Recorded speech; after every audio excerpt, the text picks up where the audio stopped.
How do you define treatment-free? That's the question. It's a bit of a relative term.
James Lee's bees here, out at the mating yard, checking out to see how the bees fared after the super duper extremely cold snap.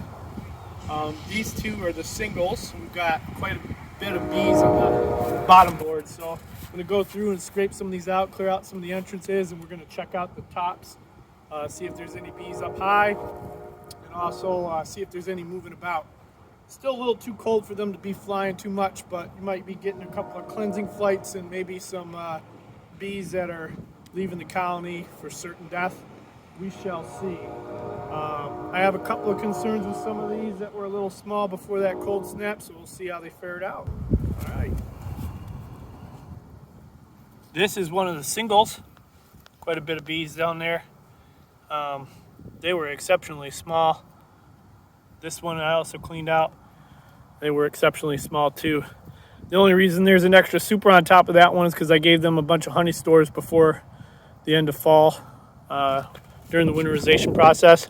But otherwise, both of these singles are still alive.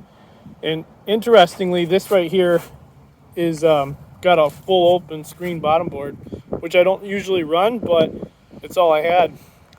So that single is staying warm with the insulation on the sides, along with the full open screen bottom board. Pretty neat.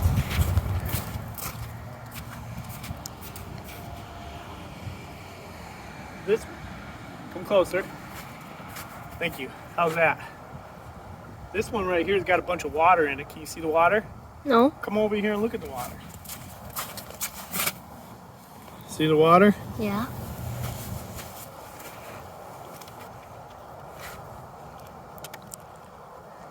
So what I'm doing is I'm removing the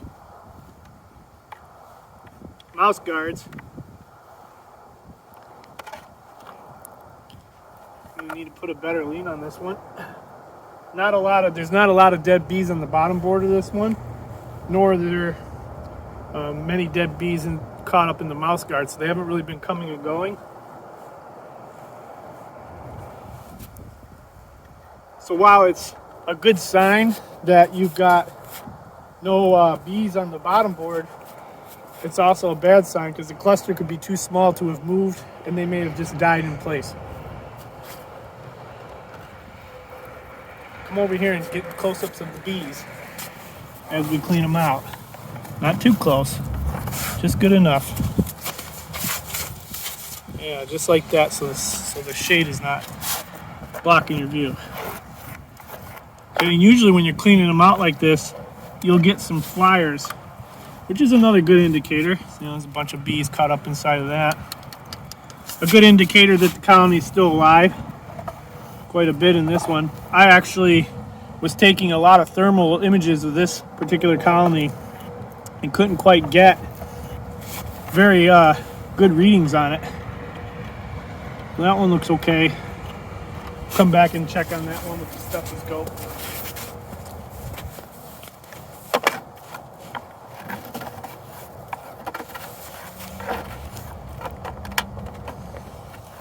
A lot of dead bees, but it's not horrible.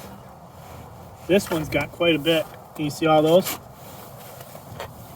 Look at all those.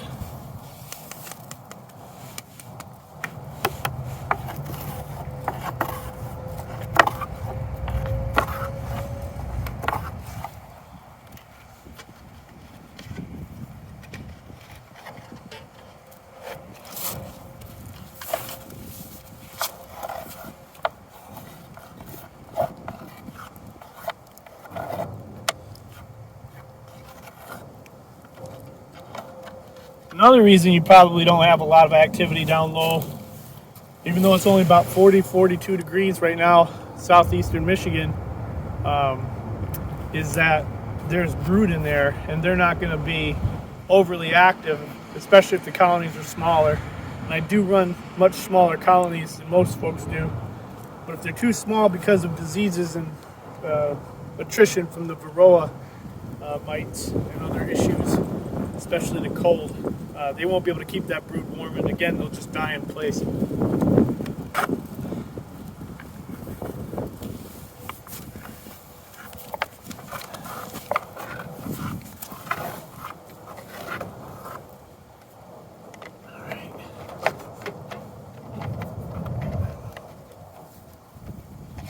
Good way to get stung in the finger. So we're going to open this one up, and this is the one that had water on the bottom board, and there was not a lot of dead bees on the bottom board. So I'm going to remove the top here and see what we got going up top over the a lot of moisture and water built up underneath there. It's not easy to see through this one, so we're going to use the stethoscope. Got your stethoscope on there, son? Don't really see any bee movement. Let's see if we can hear it. You got them in your ears? Look at me. Take your stethoscope, put your stethoscope between the frames where there's spacing. I'm going to give it a little bit of a tap. Do you hear any buzzing? Tell me when.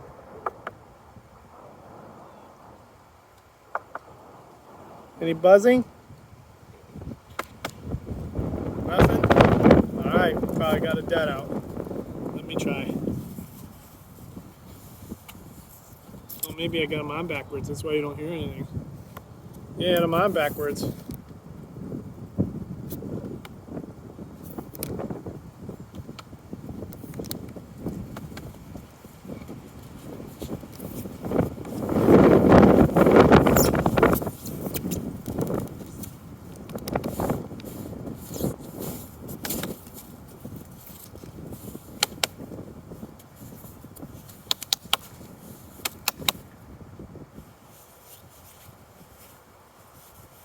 Well, we can definitely hear bees in there. You want to try to hear? Come here. Come over here. Look at me so I can see them going in. Look at your father. There you go. Okay. Ready? Can you hear them buzzing around? Try again.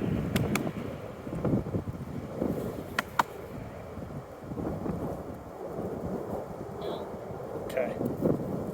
This is the same kid who went into the back of my pickup when I said go into the back of the truck.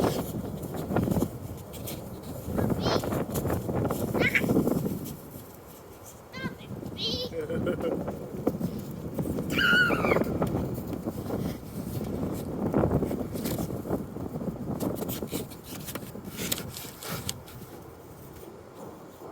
Well, there's something going on in there. I don't know how much, but there's some activity. Hold that one back up.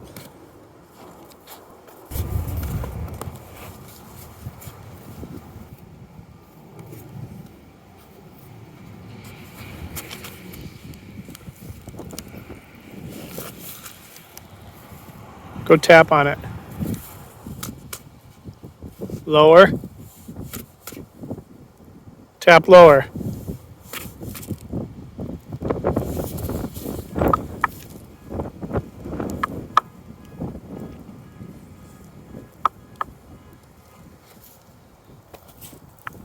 Come on, tap like you mean it. Down lower. Tap like you mean it. Okay, yep. There's some buzzing going on in there.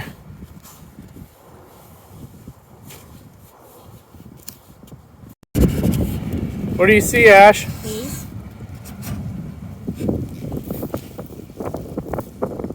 One, two, three, four, 5, 6 pretty good seams of bees in there. What do you think they're doing up top? Trying to get out. Trying to get out? Yeah, well, when the top comes off, they might want to get out, but that's where all their honey stores are, and that's what they're eating. Helps them stay warm so they can feed their baby bees. Pretty cool, huh? So that's the first one out of all these batches that had bees up, the first one of these colonies that had bees up top.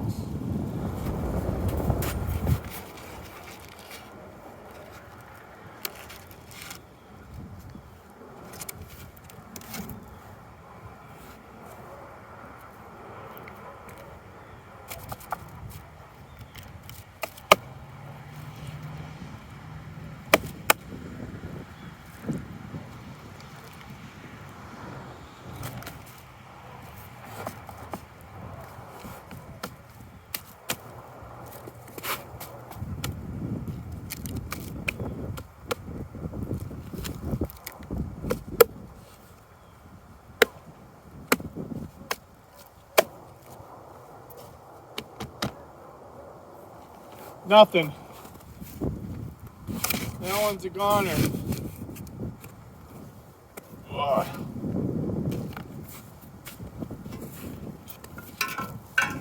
What do you think's gonna happen in this one? Bees? This one was actually really small before the cold snap, but I don't think there's anything in here. Oh, there's bees right there. Yep, there's some bees in there. Amazing.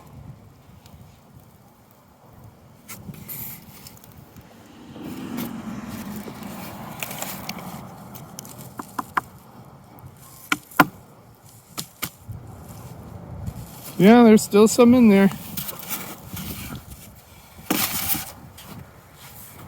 This one should have some in the top too.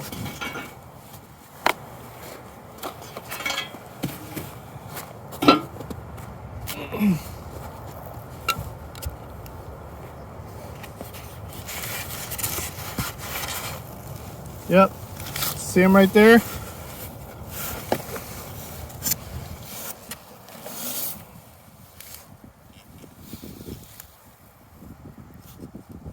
They're all near the front. That's where the sun's shining the most too. Alright, now we're going to check the singles, the smallest of the small colonies that I got. Are you ready, Ash? Alright, Ash is the cameraman. Come over here and take a look. You ready? Let's see what's in here. What do you see? Bees? Yep. Where are the bees all located? In the front? Front. Yep. And what's in the front of the colony? Why are Sun. they? Yep, the sun, because they're facing the south. And the south sun is warming the front of the hive right now. So they're taking advantage of that. Alright, clean that up. We'll check this other single here right next to it. These guys back on there. This is the one with the full open screen bottom door.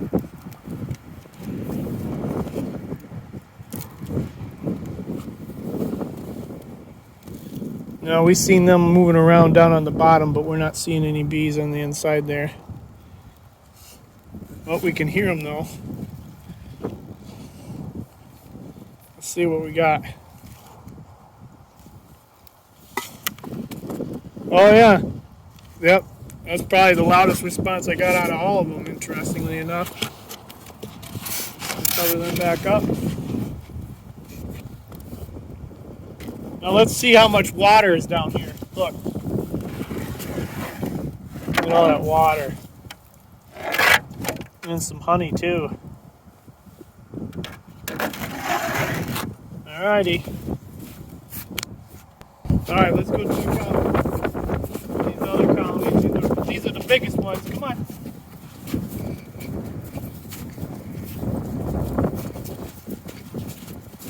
They're right there. If they do fly out, they're not likely going to mess with you, but be careful anyway. I can hear them up top on these.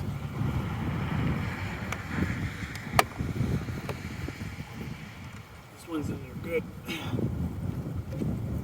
Might not be able to get this out. Oh, there goes my stick.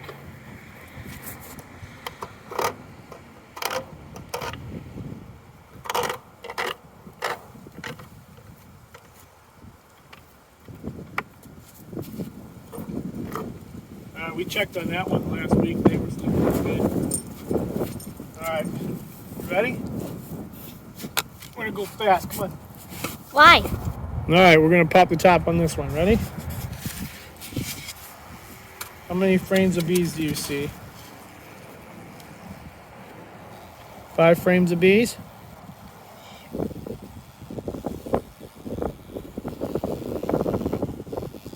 How many do you see, son? I don't know. 3? I just said 5. I just literally said 5.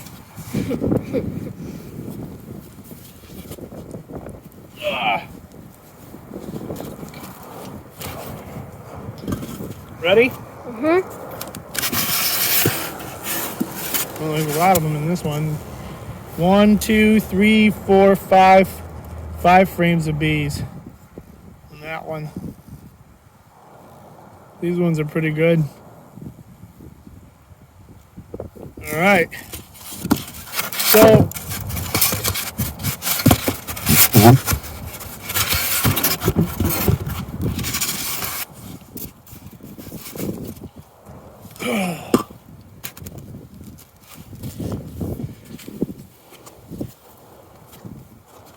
what's the reason that we're looking at these hives?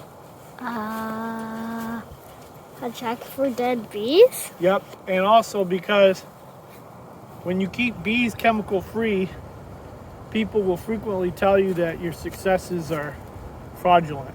And the reason for recording these is because it's a bit of a diary or a bit of a log of the success and the failure, but more so to have evidence that backs up what I'm actually saying about my successes, so I'm not misrepresenting them. One of the reasons that I started doing the recordings and I was paying attention to some of the details along in those videos so that I could have a record for myself, but also because I didn't find that there's an awful lot of video evidence of people who are keeping bees chemical free and being successful. It's an awful lot of rhetoric and a lot of jib-jab. I'm not about jib-jab, so if I'm having failures, I'm going to tell you, but I still feel very sincerely that you can be purposeful and diligent, you can keep records, you can raise good queens, and monitor your mites, and you can have successful chemical-free, treatment-free bee colonies. Now, how do you define treatment-free? That's the question. It's a bit of a relative term.